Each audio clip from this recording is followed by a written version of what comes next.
வணக்கம் நண்பர்களே, நம்ம இன்னைக்கு இந்த வீடியோல கொட்டுக்காளி படத்தோட கதையை பத்தி தான் தெரிஞ்சுக்க போறோம். அதுக்கு முன்னாடி ஒரு சில டீடைல்ஸ்லாம் தெரிஞ்சுக்கலாம் வாங்க. இந்த படத்தோட டைரக்டர் நேம் வந்து PS வினோத்ராஜ். இவர் வந்து ஆல்ரெடி கூழாங்கல்னு ஒரு படத்தை டைரக்ட் பண்ணியிருக்காரு. எவ்வளவு பேர் அந்த படத்தை பார்த்திருப்பீங்கன்னு தெரியல, ஆனா அந்த படம் வந்து ரொம்பவே சூப்பரா இருக்கும். வெறும் 1.25 மணி நேரம் தான் அந்த படத்தோட டியூரேஷன், ரொம்பவே கம்மியா இருக்கும். அந்த படம் வந்து நிறைய அவார்டு வந்து வாங்கியிருக்குங்க. முக்கியமா நம்ம இந்தியன் கவர்மெண்ட் மூலியமா அந்த படம் வந்து ஆஸ்காருக்கும் நாமினேஷன் செஞ்சிருக்காங்க. இதே மாதிரி வந்து அவார்டுக்கு எய்ம் பண்ணி எடுக்கப்பட்ட படம் தான் இந்த வந்து கொட்டுக்காளி படம். வெறும் 1.5 மணி நேரம் தான் டியூரேஷன் இருக்கு. ரொம்பவே டிஃபரெண்டான அட்டெம்ப்ட். முக்கியமா இந்த படத்துல வந்து அந்த பிஜிஎம் வந்து இருக்கவே இருக்காது, அந்த பேக்ரவுண்ட் ஸ்கோர். அதுக்கப்புறம் இன்னொன்னு என்னன்னா, கிளைமேக்ஸ் வந்து இந்த படத்துல இல்லவே இல்லைங்க. ஆமா, இந்த படத்தோட கதை வந்து ரொம்பவே எப்படி சொல்றது, ஒரு யூனிக்கான இருக்கும். பட் முக்கியமா வந்து கிளைமேக்ஸே இருக்காது. அங்கதான் வந்து ஆடியன்ஸ் வந்து ரொம்பவே கொஞ்சம் கன்ஃபியூஷன் ஆயிட்டாங்க. சரி, நான் இப்போ வந்து இந்த படத்தோட கதையை வந்து சொல்றேன். இதை கேட்டுட்டு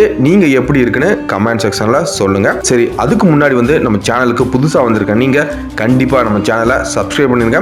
மறக்காம அந்த பெல் பட்டனையும் அமைக்கிறங்க. சரி, இப்போ கதைக்குள்ள போலாம் வாங்க. படத்தோட ஓபனிங் சீன்ல காலையில 5 மணிக்கு வந்து ஹீரோயினோட அம்மா வீட்டு பக்கத்துல இருக்கிற ஒரு கோயிலுக்கு போய் கற்பூரத்தை ஏத்தி சாமி கும்பிட்டு அங்கிருந்து நேரா வீட்டுக்கு போய் ஹீரோயினோட நெத்தியில வந்து திருநீரை வைக்கிறாங்க. அவங்க வீட்டுல வந்து ஒரு சின்ன கல்லுல ஒரு சேவலை வந்து கட்டி போட்டிருப்பாங்க. அதை வந்து நம்ம ஹீரோயின் வந்து ஒரு மாதிரி அப்படியே வந்து பார்த்துட்டே இருப்பாங்க. அடுத்த சீன்ல வந்து நம்ம சூரியோட தங்கச்சி வந்து அவரோட தொண்டைக்கு மேல வந்து ஏதோ ஒரு நாம கட்டி மாதிரி பூசிட்டு இருப்பாங்க. இப்பதான் வந்து நம்ம கதையில வந்து ஒன்னு சொல்றாங்க, ஹீரோயினுக்கு வந்து பேய் பிடிச்சிருக்கும். அந்த ஹீரோயினோட மாமா தான் வந்து நம்ம சூரி. இப்போ ஃபேமிலியோட வந்து ஹீரோயினுக்கு பிடிச்ச பேய ஓட்ட ஒரு சாமியாரை பார்க்க எல்லாம் கிளம்பி போயிட்டு இருக்காங்க. கொஞ்சம் பேர் வந்து ஆட்டோல போவாங்க, இன்னும் சிலர் வந்து பைக்ல வர்றாங்க. ஆட்டோல யாரெல்லாம் இருப்பாங்கன்னா, ஹீரோயின் இருப்பாங்க, அவங்க அம்மா, சூரியோட 2 தங்கச்சியும் உள்ளதான் இருப்பாங்க. அப்போ சூரியோட சிஸ்டர் வந்து என்ன சொல்லுவாங்கன்னா, ஹீரோயினோட விஷயம் தெரிஞ்சதுக்கு அப்புறம் வந்து என்னோட புருஷன் வந்து என்கிட்ட கரெக்டா பேசுறதே இல்லை அப்படின்னு ஏதோ ஒன்று சொல்லிட்டே இருப்பாங்க. அப்படி சொல்லிட்டே இருக்கும்போது நெக்ஸ்ட் சீன்ல வந்து போலீஸ்காரங்க வந்து இவங்களை குறுக்காட்டுறாங்க.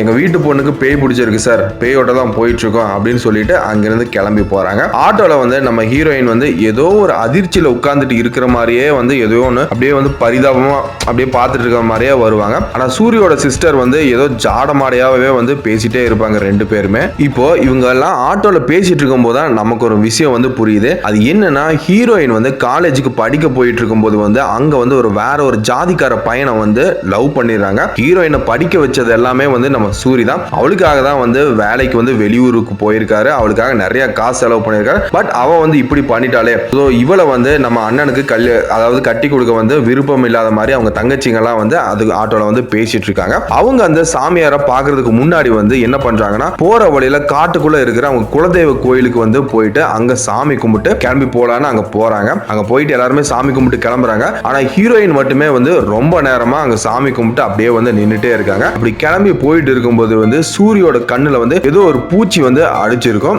அதை வந்து அவங்க சிஸ்டர் வந்து நாக்கு மூலியமா எடுப்பாங்க. இந்த ஷாட் வந்து நிஜமாவே வந்து வேற லெவல்ல இருக்குங்க படத்துல. இதுக்கப்புறம் வந்து நீங்களாம் பைக்ல போகாதீங்கன்னா, நீங்க வந்து ஆட்டோல வந்து வாங்க அப்படின்னு வந்து 2 தங்கச்சியுமே வந்து ஆட்டோக்குள்ள கூட்டிட்டு போயிடுறாங்க. ஆட்டோல போகும்போது வந்து அந்த சேவலோட மூச்சு வந்து விடாம இருக்கும். அந்த சேவலையும் அதில் தான் கூட்டு போயிருப்பாங்க. சரி, சேவல் செத்துருமா அப்படின்னு வந்து கொஞ்ச நேரம் வந்து ஆட்டோவை நிப்பாட்டி அதை வந்து நார்மல் நிலைக்கு கொண்டு வந்துட்டு அகைன் வந்து அங்கிருந்து கிளம்பி போறாங்க. போயிட்டு இருக்கும்போது வந்து ஒரு கேங் வந்து ஏதோ ஒரு விசேஷத்துக்கு வந்து சீர்லாம் எடுத்துட்டு போவாங்க. அப்பதான் வந்து சூரியோட அப்பா வந்து ஹீரோயினோட அப்பா கிட்ட வந்து சொல்லுவாரு, உன் மகளுக்காக என் பையன் வந்து செஞ்ச சீருக்கு வந்து இன்னுமே வந்து கடனை வந்து கட்டிட்டு தான் இருக்கான் அப்படிங்கிற மாதிரி சொல்லுவாரு. இதுக்கு அப்புறம் தாங்க நம்ம கதையில வந்து ஒரு வெறித்தனமான சீன் வருது. அது என்னன்னா, நம்ம ஹீரோயின் வந்து அதுக்கப்புறம் வந்து ஆட்டோல போயிட்டு இருக்கும்போது ஏதோ ஒரு பாட்டை வந்து அப்படியே பாடிட்டே வருவாங்க. அதை பார்த்த கடுப்பான சூரி வந்து ஹீரோயினை பலார் நடிக்கிறாரு. ஹீரோயினை மட்டும் இல்ல, ஹீரோயினோட அம்மாவே அடிக்கிறாரு.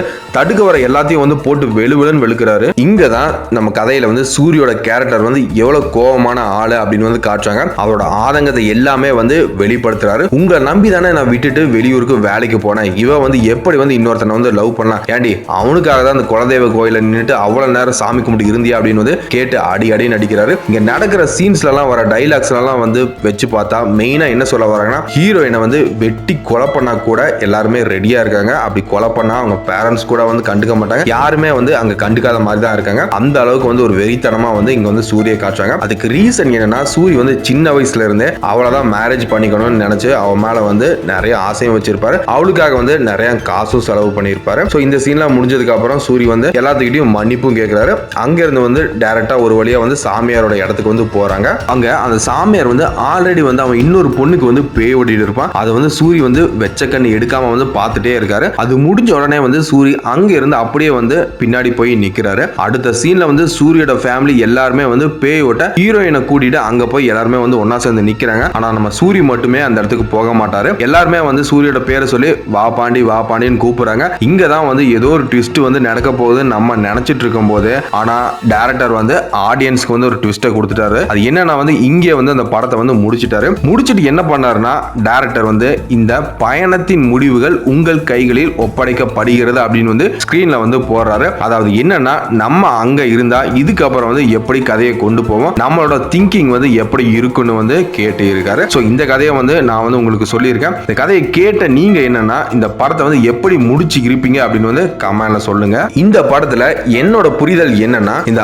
ஆணாதிக்கம், பெண் அடிமை, மூட நம்பிக்கை இதை எல்லாமே வந்து டைரக்டர் வந்து சொல்லியிருக்காரு. பட் எல்லா ஆடியன்ஸுக்கும் புரியுற மாதிரி சொல்லியிருக்காருன்னு கேட்டீங்கன்னா இல்லைங்க. இந்த சினிமாவை வந்து ரொம்பவே டீப்பா லவ் பண்ணுவாங்களா, ஸோ அந்த மாதிரி ஆளுங்க தான் வந்து இதை வந்து ஈஸியாவே புரிஞ்சுக்கலாம். இன்னும் வந்து இந்த நிறைய வில்லேஜ் சைட்ல இந்த ஜாதி பையனை, அதாவது வேற ஜாதி பையனை வந்து லவ் பண்ணா இந்த ஆணவ கொலையெல்லாம் பண்ணுவாங்களா, அதை வந்து இதுல வந்து அப்படியே கொஞ்சம் காட்டுற மாதிரி தான் காட்டியிருக்காங்க. ஆனா பட் தெளிவா வந்து ஃபுல்லாவே காட்டல. பொண்ணுங்களை வந்து இன்னுமே அடிமையா தான் வச்சிருப்பாங்க நிறைய வில்லேஜ்ல, அதை வந்து அப்படியே கொஞ்சமா காட்டியிருக்காரு. சூரி வந்து முக்கியமா ஒரு டைலாக் சொல்லுவாரு, ஹீரோயின் மாதிரி எங்க 2 தங்கச்சியும் வந்து யாராவது பையனை வந்து லவ் பண்ணிருந்தா எங்க அப்பா வந்து தூக்குல தொங்கி இருப்பாரு அப்படிங்கிற மாதிரி சொல்லுவாரு. அங்க வந்து இன்னுமே வந்து இந்த லவ் பண்ணா இது வந்து ஒரு ரொம்பவே ஒரு கெட்டமா விஷயம் அந்த மாதிரி பாக்குறாங்க. சோ லவ்வே கூடாது அப்படிங்கிற மாதிரி தான் இன்னுமே வந்து கிராமத்தெல்லாம் பார்த்துட்டு இருக்காங்க. அதுக்கப்புறம் வந்து நிறைய இடத்துல வந்து அந்த லவ் பண்ண பையனை வந்து மறக்க வைக்க அந்த சாமியார் கிட்ட எல்லாம் கூட்டிட்டு போவாங்க.